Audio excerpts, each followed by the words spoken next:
شهداء اسلام علماء.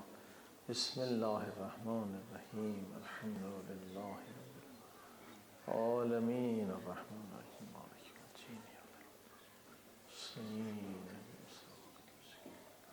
یوم الدین الذین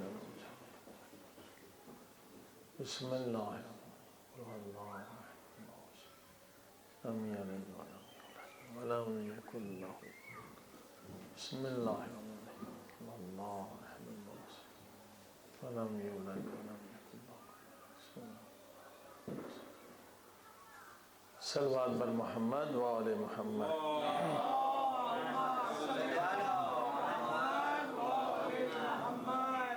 بسم الله الرحمن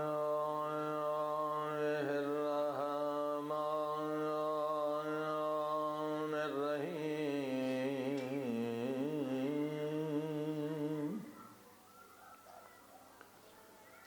الحمد لله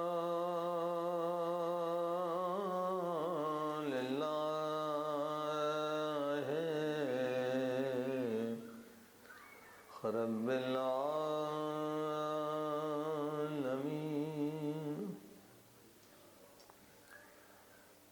الحمد لله كما هو أهله والصلاة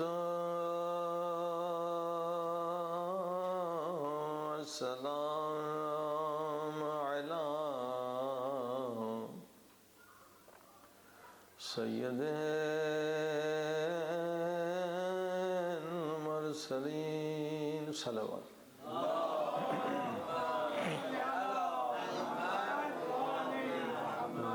شفيع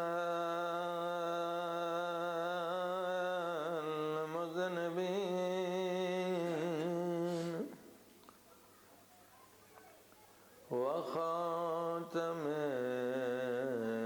النبيين أبي القاسم محمد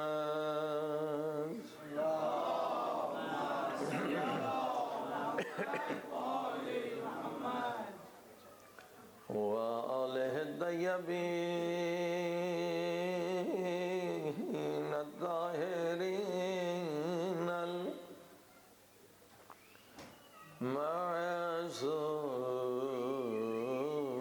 المعصومين. دعائے سرکار امام زمان علیہ السلام. الہی عظم البلاء وبرئ الخفاء وانكشف الغطاء وانقطع الرجاء وضاقت الأرض ومنعت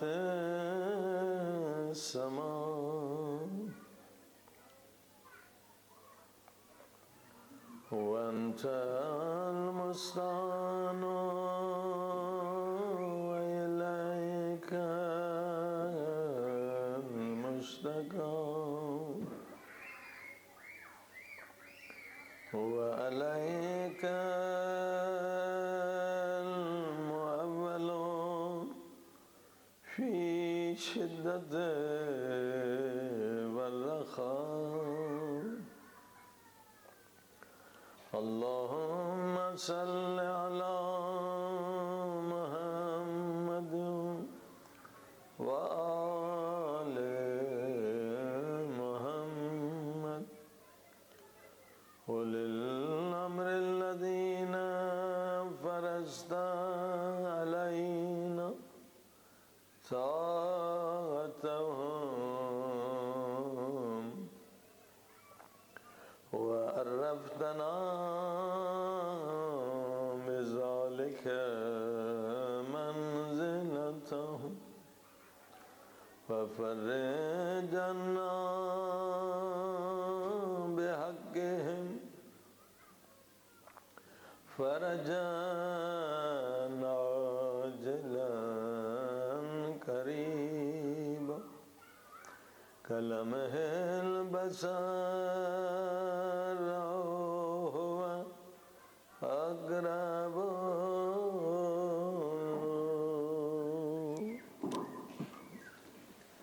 يا محمد يا علي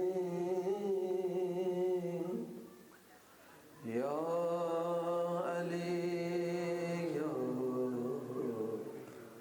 يا محمد سب مل کے یا محمد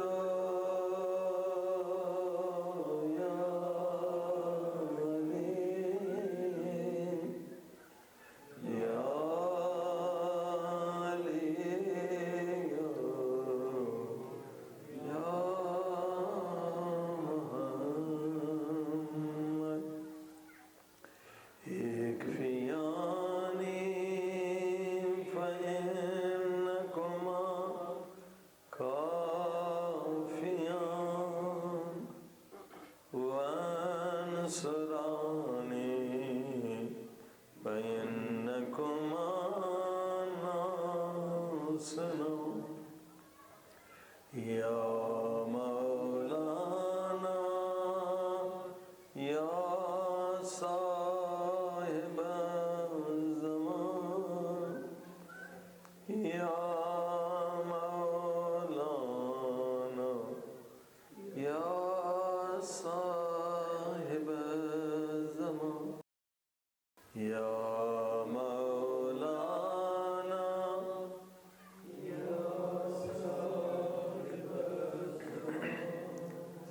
الغوث الغوث الغوث أدركني أدركني أدركني الصائب الصائب الصائب الأجل الأجل الأجل يا أرحم الراحمين بحق محمد وآله الطاهرين سلام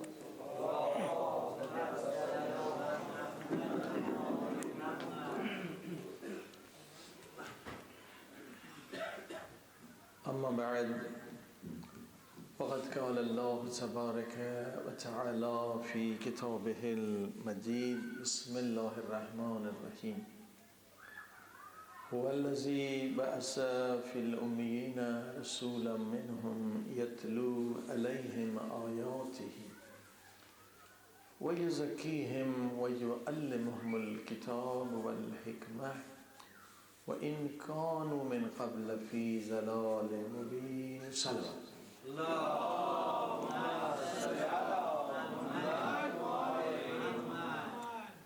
معزز سامعین، ہماری گفتگو اس ٹاپک پہ ہو رہی ہے کہ سارے انبیاء کا مقصد ایک ہے، اولیاء کا مقصد ایک ہے، شہداء کا مقصد ایک ہے کہ انسانوں کا اخلاق نورانی بن جائے۔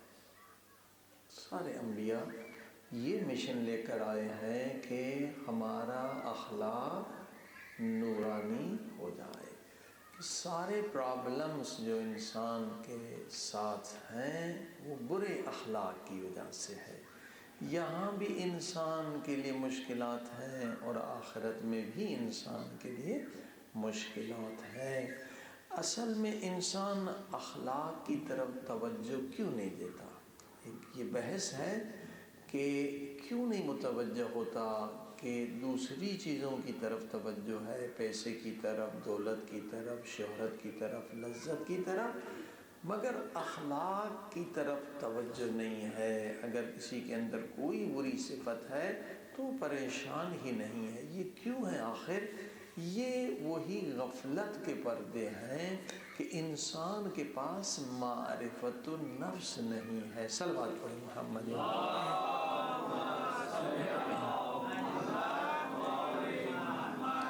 معرفت النفس یعنی انسان نے خود کو پہچانا نہیں ہے کہ میری قیمت کیا ہے۔ اگر انسان کو یہ پتہ چل جائے کہ اس کی قیمت کیا ہے، اس کی ویلیو کیا ہے، تو وہ کبھی اس مسئلے سے غافل نہیں رہے گا۔ اور اللہ پاک نے قرآن مجید میں، پیارے پاک نبی نے حدیث میں کیا فرمایا کہ اے انسان تیری قیمت کتنی زیادہ ہے، تو کتنا عظیم ہے، تو کتنا بلند ہے، تو کتنی بلند پرواز کر سکتا ہے کہ جبریل کے پرواز کی حد ہے، تیرے پرواز کی کوئی حد نہیں۔ یہ انسان کی قیمت۔ لیکن انسان اگر خود کو نہ پہچانے تو کبھی 1,00,000 میں خود کو بیچ دیتا ہے، کبھی 10,00,000 میں بیچ دیتا ہے، کبھی 5 منٹ کی لذت میں خود کو بیچ دیتا ہے، کبھی وزارت میں بیچ دیتا ہے۔ مگر پیارے پاک نبی یہ فرماتے ہیں اے انسان، پوری دنیا کی دولت جمع ہو جائے، پوری دنیا کی حکومتیں جمع ہو جائیں، پھر بھی تیری قیمت ادا نہیں کر سکتے۔ تو بہت قیمتی ہے۔ تیری قیمت یہ ہے کہ جو کچھ دنیا میں ہے اور جو کچھ دولت حکومت دنیا میں ہے تو اس سے افضل ہے۔ کیوں؟ کہ یہ دنیا فانی ہے، دنیا کی دولتیں حکومتیں فانی ہیں۔ اللہ نے ایک چیز تجھے دی ہے جس کا قرآن میں ذکر ہوا، قل الروح من امر ربی۔ اللہ نے تجھے روح دی ہے اور اس روح کو اللہ نے اپنی ذات کی طرف نسبت دی ہے، اور اللہ نے تجھے بتایا ہے تو پوری کائنات سے عظیم تر ہے۔ تو فانی نہیں ہے، تجھے اللہ نے فنا کے لیے خلق نہیں کیا۔ جسم فانی ہے مگر تیری روح فانی نہیں ہے، اللہ نے اسے اپنی طرف نسبت دی ہے۔ اسی لیے دوسری آیت میں خدا نے فرمایا کہ میں نے انسان کو بڑی امانت دی ہے، اور وہ امانت اتنی عظیم ہے کہ انسان کو پتہ نہیں ہے کہ یہ امانت کتنی قیمتی ہے۔ یہ روح ہے، انہ کان ظلوما جہولا، مگر یہ انسان کیونکہ جاہل ہے اس امانت خدا پہ ظلم کر رہا ہے۔ صلوات پڑھی محمد۔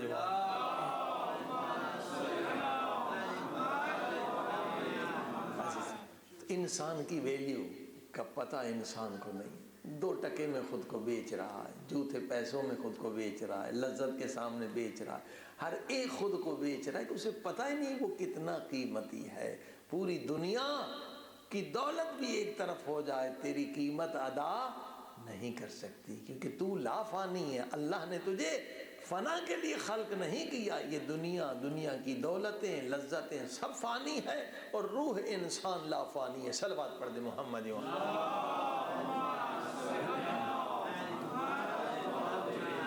عزیزان گرامی، اخلاق اس وقت جب انسان کو پتہ چلے میری قیمت کیا ہے تو وہ اخلاق کو نورانی بنائے گا، اور اخلاق کے بعد ہی انسان قیمتی بنتا ہے جب اس کا اخلاق نورانی ہے۔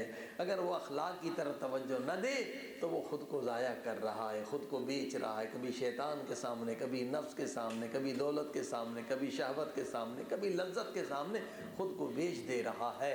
اس نے خود کو پہچانا نہیں ہے کہ وہ کتنا عظیم الشان ہے۔ عزیزان گرامی، لہٰذا آپ کی خدمت میں اخلاق کے موضوع کو بیان کرنے کے لیے ایک حدیث کا انتخاب کیا، حدیث معراج۔ یہ ایسی حدیث ہے اے سے لے کر زیڈ تک، اول سے لے کر انتہا تک پورے اخلاق کے اصول اللہ پاک نے پیارے نبی کو بتلا دیے۔ صلوات پڑھیں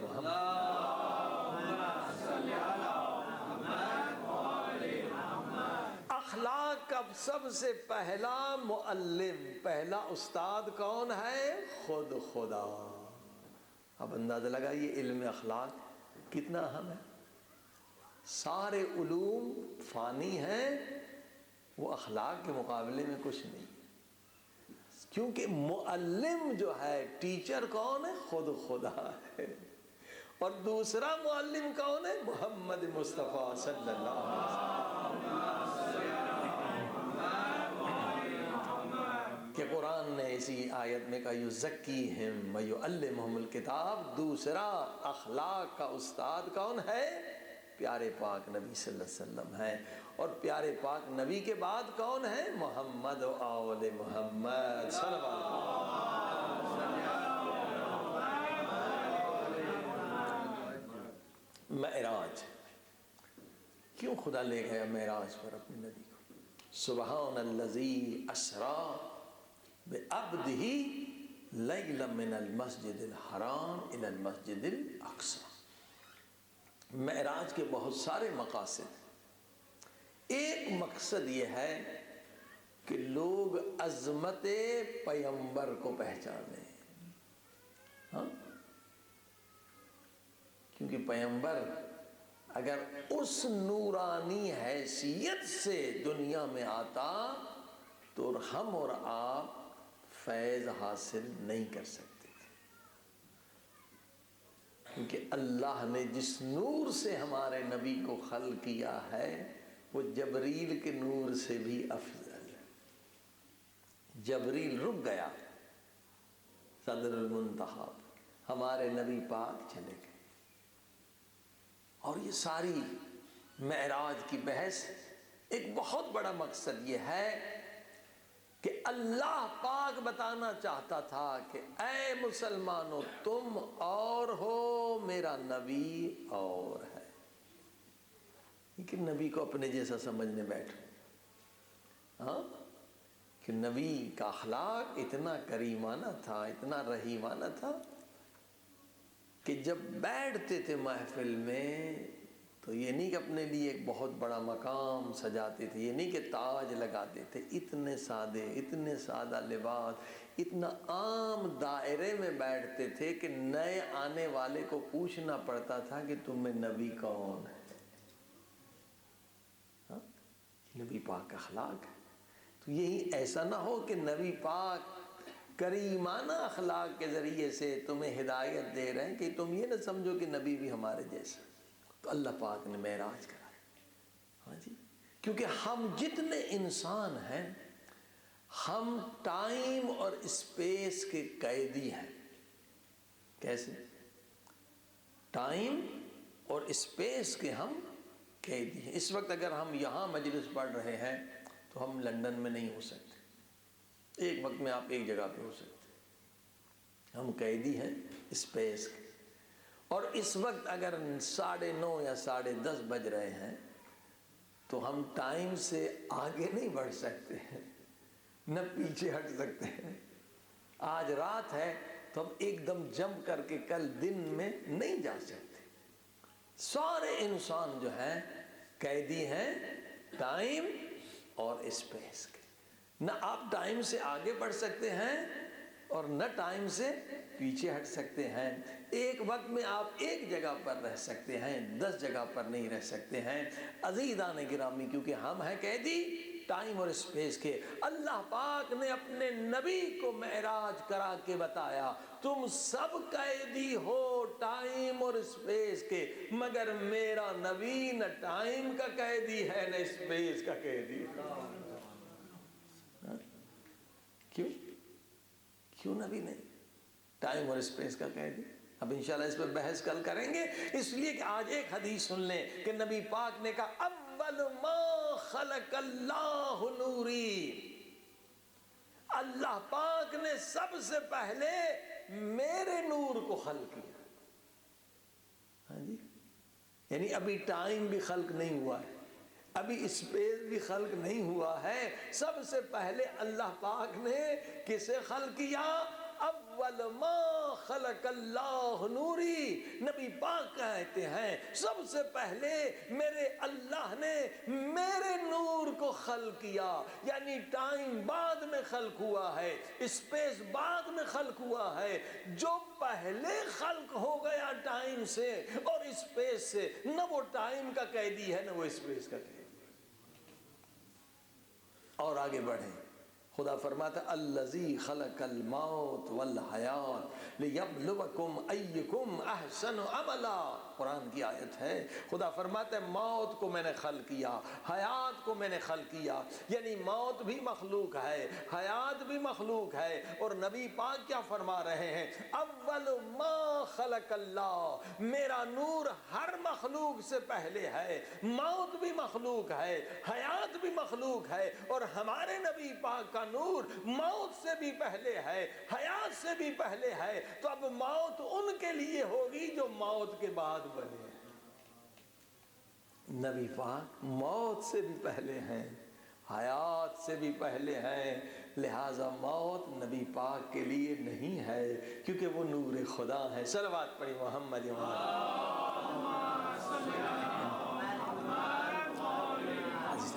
یہ مقامات بتلانا تھا. اور جو سب سے بڑا مقصد ہے وہ ہے اخلاق. خدا خود معلم بنا ہے اور نبی پاک شاگرد بنے ہیں تاکہ ہمیں بتائیں کہ اخلاق کیسے بہتر ہو. کل پہلا وہ نورانی جملہ آپ نے سنا کہ اللہ پاک نے کیا فرمایا؟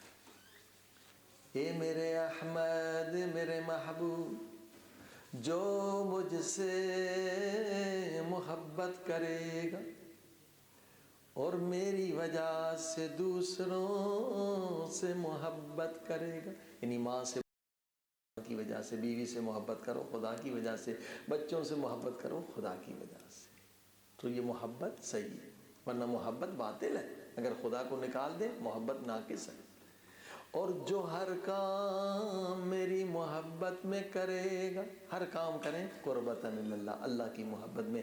کسی کو ملنے جائیں قربتاً اللہ، کسی کو سلام کریں قربتاً اللہ. سب عبادت ہے، سب نور بنتا جائے گا. خدا فرماتا ہے میری محبت لا محدود ہے، میں اس بندے کو لا محدود علم دوں گا، طاقت دوں گا. ہاں جی. اب آئیے دوسرا جملہ. محبت خدا کے اب شرائط ہے. ایک کہ وہ توکل اس کے دل میں پیدا ہوگی جس پہ بات ہوگی. فرمایا یا احمد، اے میرے محبوب نبی، جو مجھ سے محبت کرتا ہے اس کی شرط ہے وہ بچوں کی طرح دنیا کے رنگوں سے، دنیا کے مال سے، ہاں جی، سبز و سرخ سے، یعنی دنیا داری سے محبت نہ کرے. دیکھیں بچے ہیں نا، کھلونے سے کھیلتے ہیں، اگر کھلونا ٹوٹ جائے تو ان کی پوری دنیا ٹوٹ جاتی ہے اور رونے لگتے ہیں. کھلونے کچھ بھی نہیں. فرمایا یہ لوگ جو پیسے سے، دولت سے، کار سے، بزنس سے محبت کر رہے ہیں، ان کی عقل بھی بچوں والی ہے. یہ سب یہاں رہنے والی ہیں، کوئی قبر میں نہیں لے جائے گا. ہاں. فرمایا جو بچوں کی طرح، بچے کھلونے سے کھیلتے ہیں، کھلونا ٹوٹ جائے روتے ہیں. اب یہ جناب جہاز کسی کا ڈوب جائے تو اس کا دل بھی ڈوب جاتا ہے. یہ بھی بچوں کی طرح ہے. جو بچوں کی طرح دنیا کی چیزوں کے عاشق بنتے، رنگ کی وجہ سے، دولت کی وجہ سے، لذت کی وجہ سے. فرمایا یہ لوگ جو دنیا کے عاشق ہیں، میں ان کے دلوں میں کبھی اپنی محبت نہیں ڈالوں گا. پہلی شرط اللہ نے رکھ دی کہ یہ دنیا کی جو لذتیں ہیں ان کے عاشق نہ بنو، کھانے پینے کی لذت کے عاشق نہ بنو. تو دنیا میں بھی نقصان ہو جاتا ہے. جو عاشق ہوتا ہے کھانے کا، پیٹ بڑھ جاتا ہے، کولیسٹرول بڑھ جاتا ہے، بیماریوں میں مبتلا ہو جاتا ہے. ہاں یہ چیزیں استعمال کرو مگر ان کے عاشق نہ بنو. ہاں پیسے کے عاشق نہ بنو. ہاں دنیا کے عاشق یہ ہے کھلونوں کی طرح، بچوں کی طرح نہ بنو. یہ سب یہیں رہ جائیں گے، تمہیں تنہا جانا پڑے گا. یہ فانی محبتیں ہیں، دل میں سے نکال دو. تو خدا کہتا پھر میں اپنی محبت کا نور ڈالوں گا. صلوات پڑھی محمد.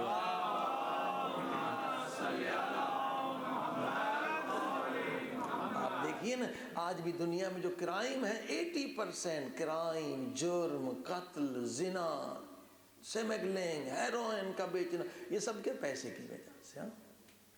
پیسے کی محبت، حالانکہ کھلونا کی طرح ہے، جیسے بچے کا کھلونا چھیننے وہ روتا ہے، یہ قبر میں کوئی ساتھ نہیں لے جائے گا۔ اللہ اکبر، یہ نورانی جملہ ہے آیت اللہ علامہ نراقی کہتے ہیں خلاف عقل ہے، خلاف عقل ہے، واقعی خلاف، کیا خلاف عقل ہے؟ کہا جس چیز کے بارے میں مجھے یقین ہے یہ مجھ سے جدا بھی ہونے والی ہے اور مجھ سے بے وفائی بھی کرنے والی ہے، پھر بھی میں اس سے محبت کروں تو میں عقل مند نہیں۔ کس کو نہیں پتا کہ یہ پیسہ گاڑی سب ہم سے جدا ہونے والی چیزیں ہیں، ہم سے بے وفائی کرنے والی ہیں، ہمیں چھوڑنے والی ہیں، اور پھر بھی ہم اس سے عشق کرتے ہیں تو خلاف عقل ہے۔ تو جس کے پاس عقل نہیں خدا اسے محبت نہیں دیتا۔ صلوات پڑھی محمد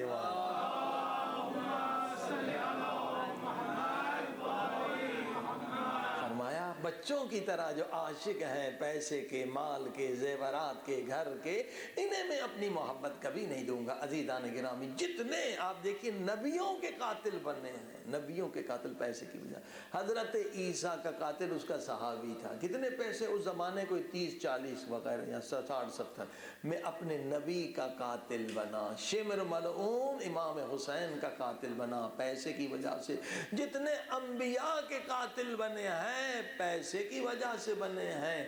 دنیا میں دو چیزوں کی وجہ سے ظلم زیادہ ہوئے ہیں، قتل غارت گری زیادہ ہوئے، جنگیں زیادہ ہوئی ہیں۔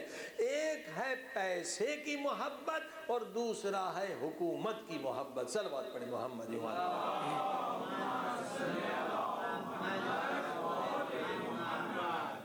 یہ حکومت کی محبت بھی یہ خیالی لذت ہے نا، حقیقی لذت نہیں ہے۔ اگر آپ اس ملک کے صدر بن جائیں تو کیا ابھی 2 روٹیاں کھاتے ہیں پھر 10 روٹیاں کھائیں گے؟ وہی چیز ہے، خیالی لذت ہے کہ میں صدر ہوں، وہمی اور خیالی لذت ہے، حقیقی لذت نہیں ہے۔ 2 بڑے گناہ، آج تک لاکھوں نہیں کروڑوں لوگ قتل ہوئے ان 2 گناہوں کی وجہ سے۔ حب دنیا رأس کل خطیہ، نبی پاک فرماتے ہیں سارے خطاؤں کی جڑ یہ پیسے کی محبت ہے، پیسے کی وجہ سے۔ اور first world war, second world war, چنگیز خان، ہلاکو خان، انہوں نے جو قتل و غارت گری کی ہے، لاکھوں کروڑوں انسان جو قتل ہوئے، وہ کیا؟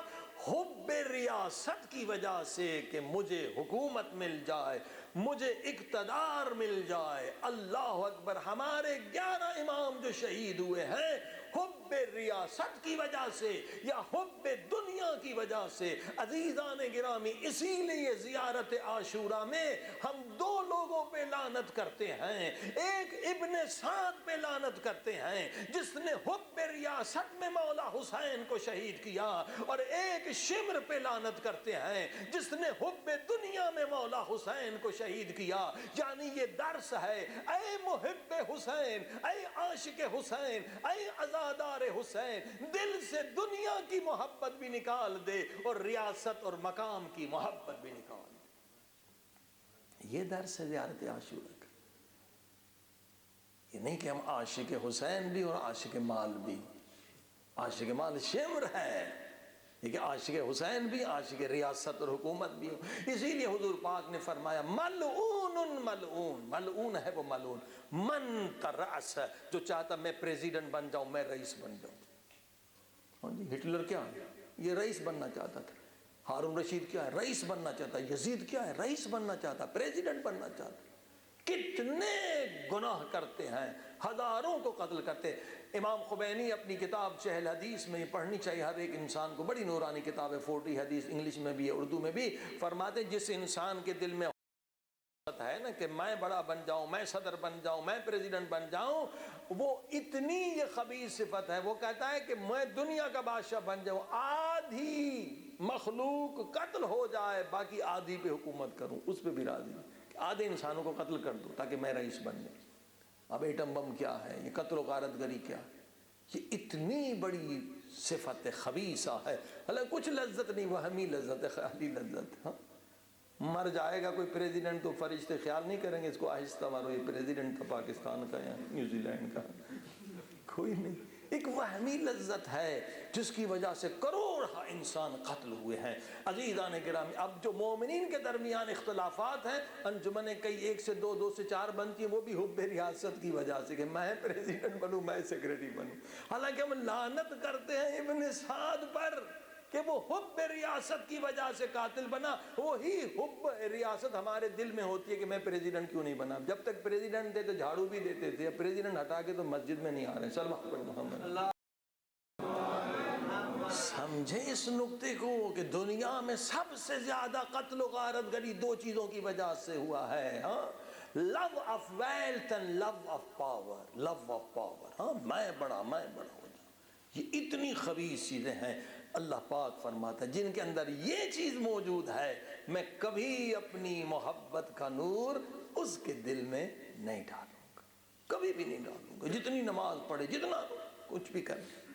اب نبی پاک ایک شاگرد کی طرح، تو یہ درس ہمارے لیے، نبی پاک سب کچھ جانتے تھے مگر ہمیں سمجھانا تھا۔ ایک استاد ہے خدا اور شاگرد ہے سرکار محمد مصطفیٰ صلی اللہ علیہ وسلم۔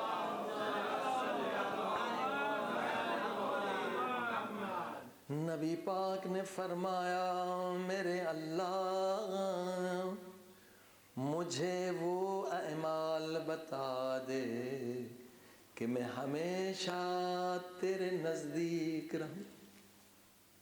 اچھا شاگرد اور اچھا استاد، کائنات کا سب سے بڑا استاد اور سب سے بڑا بہترین شاگرد، ہماری ہدایت کا یہ سامان ہے۔ او میرے اللہ مجھے وہ اعمال بتا کہ ہمیشہ تیرے نزدیک رہوں۔ خدا کیا فرماتا؟ خدا فرماتا ہے یا احمد، اے میرے محبوب، دن کو رات بنا دے اور رات کو دن بنا دے۔ کیا فرمایا خدا نے؟ میرے محبوب دن کو رات بنا دے اور رات کو دن بنا دے، تو ہمیشہ میرے نزدیک رہے گا۔ اور نبی پاک کو پتا تھا کہ ہم نہیں سمجھیں گے، لہذا خود سوال کیا۔ صلوات پڑھیے محمد وعلہ۔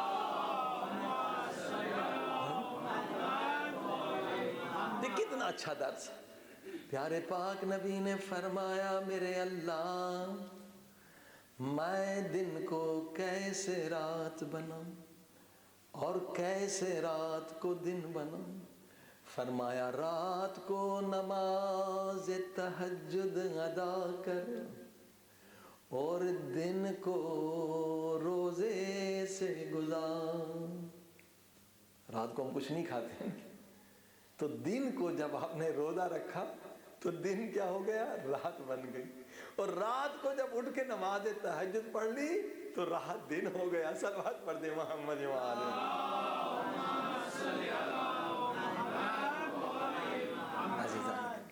دو چیزیں اللہ پاک نے فرمائی کہ دن کو روزہ رکھے، اگر کوئی چاہتا ہے میرے نزدیک آئے تو دن کو روزہ رکھے اور رات کو نماز تہجد پڑھے، وہ یقیناً میرا قرب پائے گا، میری محبت پائے گا۔ عزیزان گرامی، نماز تہجد کلید ہے، کنجی ہے، کی ہے محبت خدا کے لیے۔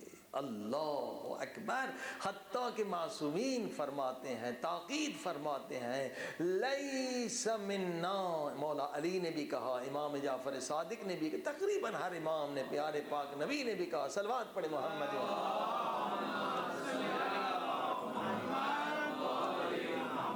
فرمایا جو کہتا ہے میں شیعہ ہوں، جو کہتا ہے میں محب اہل بیت ہوں، امام فرماتے ہیں جو نماز تہجد ابھی نہیں پڑھتا وہ خود کو شیعہ نہ کہے۔ شیعہ ہمارا وہ ہے، عاشق ہمارا وہ ہے، محب ہمارا وہ ہے جس کی نماز تہجد قضا نہیں ہوتی۔ نماز تہجد کوئی مشکل کام ہے نہیں، 11 رکعت نماز ہے، 11 منٹ لگتے ہیں۔ 2 رکعت کر کے نماز پڑھ لیں تہجد کی 8، 2 رکعت نماز شفع، 1 رکعت نماز وطر ہے جس میں الحمد ہے، 3 مرتبہ قل اللہ ہے، 1 مرتبہ قل اعوذ برب الناس، 1 مرتبہ قل اعوذ برب الفلق اگر یاد ہے، ورنہ 3 قل کافی ہیں۔ پھر آپ ہاتھ اٹھائیں، 20 زندہ 20 مرحوموں کے لیے دعا ہے، کوئی بھی دعا پڑھ کے پھر کہ اللہم اغفر، عربی میں بھی کہہ سکتے ہیں، اردو میں میرے اللہ میرے بابا کو بخش دے، اماں کو بخش دے، اللہم اکبر 20 زندہ 20 مردہ کے لیے دعا ہے، اور 70 مرتبہ استغفر اللہ یا 100 مرتبہ الہی علم۔ 11 12 15 منٹ کا کام ہے۔ عزیزان گرامی، ہم نماز تہجد کیوں نہیں پڑھتے؟ بات وہی ہے کہ ہمیں نماز تہجد کی ویلیو کا پتہ نہیں ہے۔ صلوات پڑھی محمد وعلی۔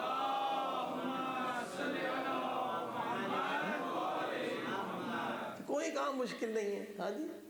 اچھا تو وقت وہی ہے کہ آپ سو کے پھر اٹھیں، ہاں، لیکن 12 بجے کے بعد بھی پڑھ سکتے ہیں، نماز مغرب کے بعد بھی پڑھ سکتے ہیں۔ اصل تو فضیلت کا وقت یہ ہے کہ نماز فجر سے 1-2 گھنٹے پہلے اٹھ جائیں۔ لیکن اب سنیے، نماز کیوں نہیں پڑھتے؟ نماز کی قیمت کا پتہ نہیں۔ حضرت امام جعفر صادق علیہ السلام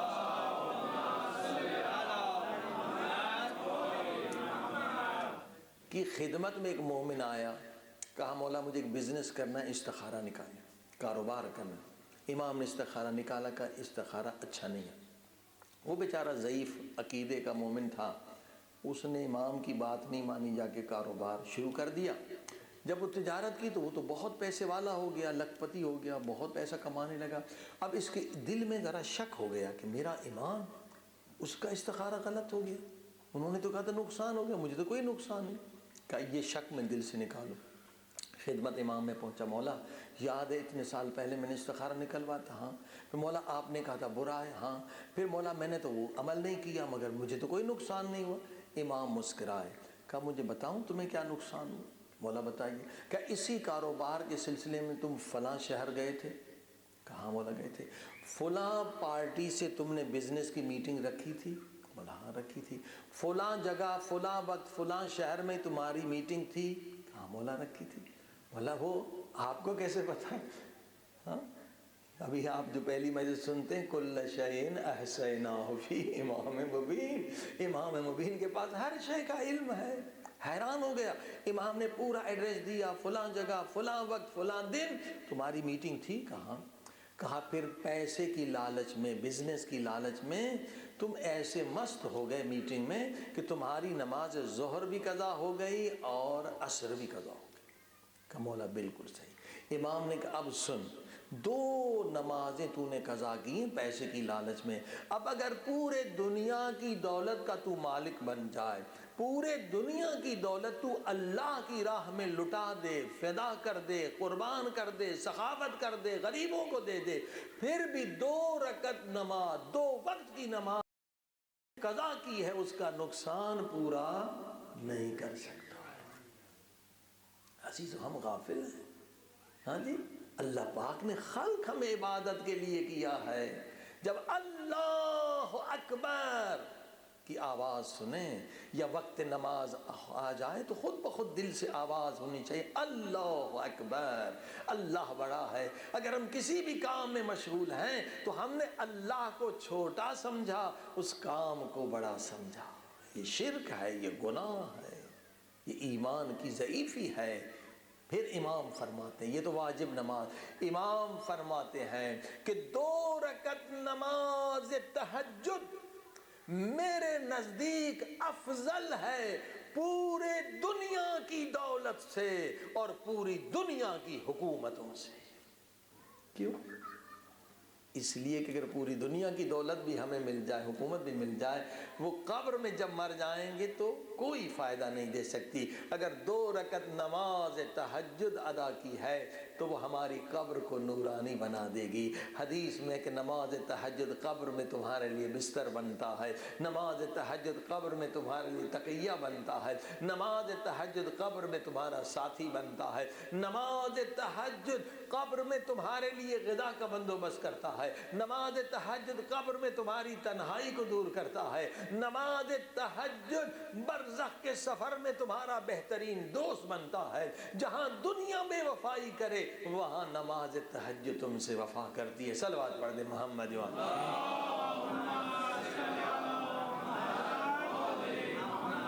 عزیزان گرامی، کوشش کریں۔ اصل میں ٹائم مینجمنٹ کا مسئلہ ہے۔ اگر ٹائم کو مینجمنٹ ہم کرنا شروع کر لیں تو نماز تہجد پڑھنا کوئی مشکل نہیں ہے۔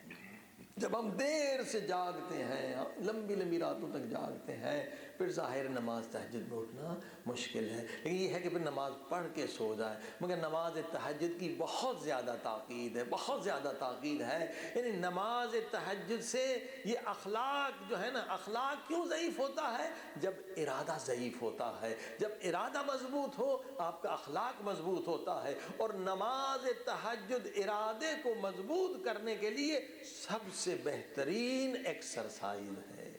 کہ بستر سے اٹھنا آسان نہیں ہے، سردی ہے، گرمی ہے، تھکا ہوا انسان، جب ول پاور آپ کا بہت مضبوط ہوگا تبھی آپ نماز تہجد سے اٹھ سکیں گے۔ عزیزان گرامی یہ بات بھی سن لیں، اگر امام زمانہ عجل اللہ تعالی فرجہ الشریف کا انتظار کرنا چاہتے ہیں امام کے اصحاب بنے، یاد رکھیے جو نماز تہجد نہیں پڑھتا کبھی امام زمانہ کا صحابی نہیں بن سکتا۔ بھاگ جائے گا، چھوڑ کے امام کو تنہا چھوڑ جائے گا۔ یہ تاریخ سے ثابت ہے۔ نماز تہجد پڑھنے والا ہی انسان کے اندر یہ طاقت ہوگی کہ وہ ہر مصیبت میں امام کا ساتھ دے۔ حضرت زید شہید کا واقعہ ہے۔ حضرت زید نے امام حسین کی شہادت کے بعد انقلاب برپا کیا تھا، یزیدیوں کو فی النار کیا تھا۔ حضرت زید اٹھتے ہیں، لشکر ہے، کہتے بہت بڑا لشکر تھا اور جنگ ہونے والی تھی۔ نماز تہجد کے لیے اٹھے، دیکھا لشکر کے بہت کم لوگ نماز تہجد کے لیے اٹھے، رونے لگے کہ ہمیں شکست ہوگی۔ جو نماز تہجد کے لیے نہیں اٹھ سکتا وہ کبھی بھی ظالم کو شکست نہیں دے سکتا۔ جس نے خود اپنے نفس کو شکست نہیں دی تو ظالم کو کیا شکست دے گا؟ کہتے ہیں انگلش میں win yourself, win everyone۔ آپ خود کو پہلے مسخر کریں، تسخیر کریں، ون کریں، اور انسان اس وقت خود کو جیتتا ہے جب نماز تہجد پڑھتا ہے۔ win yourself, win everyone۔ جب خود پہ کنٹرول نہیں ہے تو انسان کیا؟ جو نفس کو شکست نہیں دے سکتا وہ یزید وقت کو کیا شکست دے گا؟ عزیزان نے گریہ کیا حضرت زید نے، ہمیں شکست ہوگی کیونکہ یہ سب سو رہے نماز تہجد کے وقت۔ اور وہی ہوا، حضرت زید شہید ہو گئے کہ نماز تہجد نہ پڑھنے والے سب بھگوڑے تھے، سب بھاگ گئے۔ نماز تہجد یہ آپ کو یقین دلاتی ہے کہ آپ امام زمانہ کو چھوڑ کے نہیں بھاگیں گے۔ دیکھیے امام کا ظہور کب ہوگا کسی کو پتہ نہیں ہے، ایگزیکٹ نشانیاں ہیں، ممکن ہے آج ظہور ہو جائے، ممکن ہے کل ہو جائے، ہاں؟ اور موت کب آئے گا اس کا بھی وقت نہیں پتہ، قیامت کب آئے گی اس کا بھی وقت پتہ نہیں۔ تین چیزوں کا وقت خدا نے نہیں بتایا، انبیاء اولیاء کو پتہ ہے، عوام کو پتہ نہیں ہے۔ موت کبھی بھی آ سکتی ہے، اور موت جب آ گئی اب توبہ نہیں ہے کہ اب میں توبہ کر لوں، وہ تو فرعون بھی توبہ کرتا۔ قیامت جب آ گئی اب توبہ کا وقت نہیں ہے۔ امام زمانہ جب آ گئے تو اب وقت نہیں ہے کہ اب میں ذرا خود کو ٹھیک کر لوں، اس سے پہلے خود کو ٹھیک کر لوں۔ امام کا ظہور ہو گیا تو یا امام کے ساتھ ہوں گے یا دجال کے ساتھ ہوں گے۔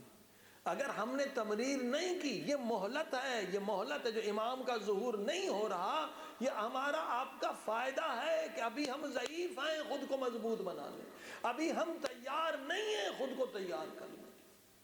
واقعی جیسے زندگی اللہ نے مہلت دی ہے کہ توبہ کر لو، اسی طرح سے امام زمانے کے ظہور میں جو دیر ہو رہی ہے مہلت ہے کہ خود کو اس قابل بنا لو کہ امام زمانہ کے لشکر کے سپاہی بنو۔ اچانک اگر امام کا ظہور ہو جائے، نہ ہم نماز تہجد پڑھ رہے ہیں نہ نماز واجب پڑھ رہے ہیں، ہم کہاں ہوں گے؟ صلوات پڑھی محمد و آل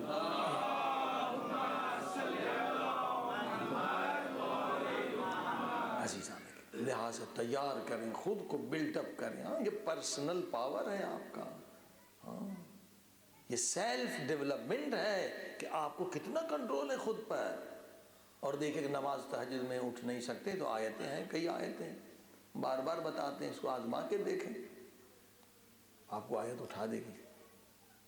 قُلْ إِنَّمَا أَنَا بَشَرٌ مِثْلُكُمْ، یہ آیت آخر تک پڑھ کے سو جائیں۔ آپ دیکھیے یہ آیت کے اندر طاقت ہے کہ نماز تہجد کے وقت آپ کی آنکھ کھل جائے گی۔ اب اٹھنا نہ اٹھنا آپ کی مرضی ہے۔ فرمائے تہجد بہترین عبادت ہے، رزق زیادہ ہوتا ہے، انسان کی عمر زیادہ ہوتی ہے، چہرے میں نورانیت زیادہ ہوتی ہے، زندگی بابرکت بنتی ہے۔ عزیزان بہت سارے فوائد ہیں نماز تہجد۔ نماز تہجد کیا ہے؟ ہر دن امام زمانہ کا قافلہ آتا ہے، امام حسین کا قافلہ آتا ہے اور ہمیں آواز دیتے ہیں آ جاؤ ہمارے قافلے میں شریک ہو جاؤ۔ اگر ہم نہیں اٹھے یعنی ہم نے لبیک نہیں کہا، ہم نے مولا حسین کو لبیک نہیں کہا، امام زمانہ کو لبیک نہیں کہا۔ عزیزوں ہم شرمندہ ہیں۔ امام حسین فرماتے ہیں بہن زینب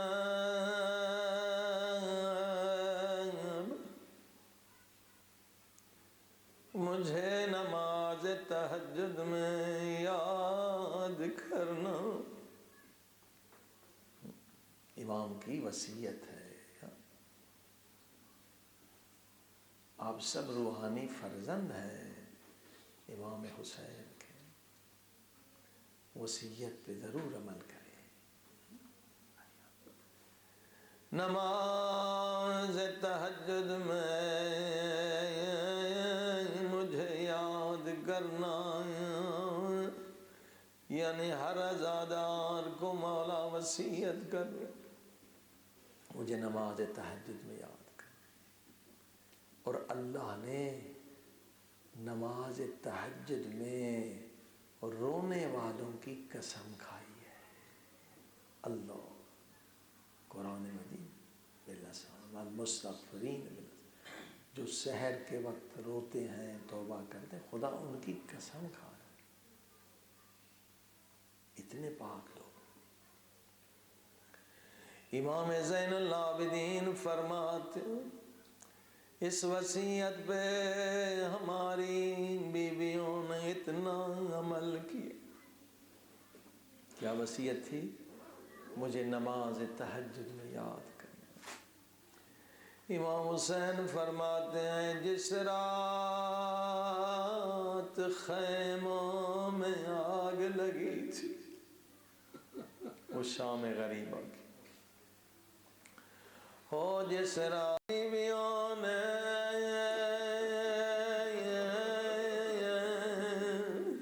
بچوں کی لاشیں اٹھانے میں لگائی۔ اللہ امام فرماتے ہیں اس رات بھی ہماری کسی بیوی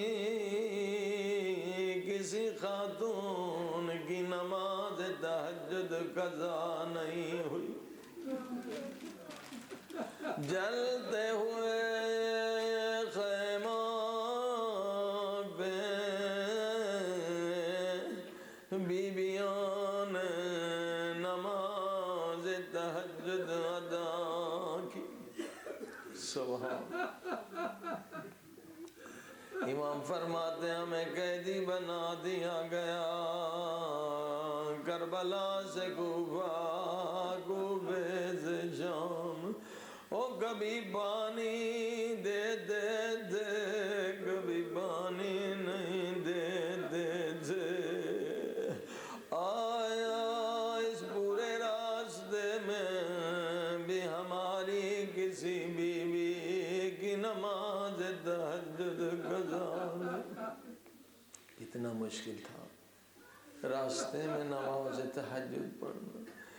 امام فرماتے ہیں ایک رات شام کے زندان میں نے دیکھا میری پھوپھی زینب بیٹھ کے نماز تہجد پڑھ رہی ہے۔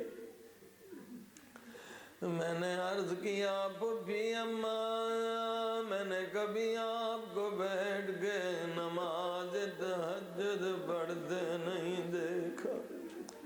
طبیعت تو ٹھیک ہے، صحت تو ٹھیک ہے۔ بی زینب نے فرمایا سجاد زندان میں اتنا کھانا کم آتا ہے، ہم بچوں میں تقسیم کر دے۔ اب تیری بھبی میں اتنی طاقت نہ رہی کہ کھڑی ہو کے نماز تہجد ادا کرے۔ میرا سلام ہو بی بی زینب کے سجدوں پہ۔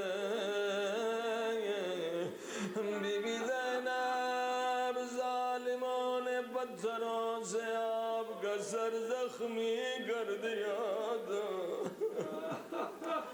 کس طرح سے آپ سجدہ دیتے تھے، کس طرح سے نماز تہجد پڑھتی تھی۔ میرا سلام و سکینہ کی نماز تہجد آئے، جب نماز تہجد کے لیے اٹھتی ہوں گی، سکینہ فریاد کرتی ہوں گی، بابا میرے مظلوم بابا، او میرے پیاسے بابا، بابا میں تیرے سینے پہ سونے کی عادی تھی، بابا بابا بابا بابا، مجھے خاک پہ نیند نہیں آتی، خاک پہ نیند نہیں آتی۔ آیا جب سکینہ نماز تہجد پڑھتی ہوں گی، جب وضو کے لیے اٹھتی ہوں گی، آئے وہ زخمی رخسار دکھتے ہوں گے، بچی فریاد کرتی ہوں گی، بابا بابا بابا، بابا شمر نے مجھے دماغ مارے، بابا میرے رخسار زخمی ہے، بابا میرے کان زخمی ہے۔ جب سکینہ سجدے میں جاتی ہوں گی، بابا کا آخری سجدہ یاد کرتی ہوں گی، بابا مظلوم بابا، بابا 70 قدم پہ بھبی زینب دیکھ رہی تھی، اور شمر آپ کی گردن پہ خنجر چلانا، سب مل کے گئے 3 مرتبہ مظلوم حسین، مظلوم حسین، مظلوم